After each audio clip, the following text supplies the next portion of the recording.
This brand is made in Mexico by Ream Manufacturing for Fujitsu General, and the units are sold through dealers in the USA and Canada.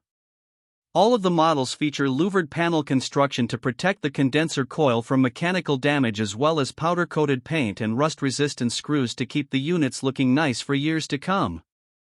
They have durable scroll compressors and microchannel coils for a more compact unit, but their guarantee is only average when compared to other brands, as it does not include total unit replacement in case of compressor or heat exchanger failure.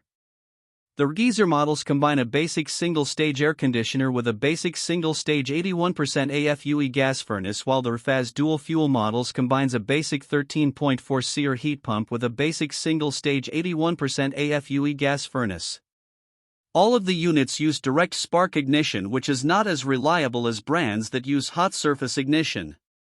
The brand does not offer a model that qualifies for the HvacRepairGuy Ultimate category.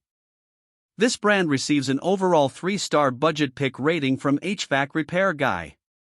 Please share your experiences with this brand in the comments section of the HvacRepairGuy YouTube channel.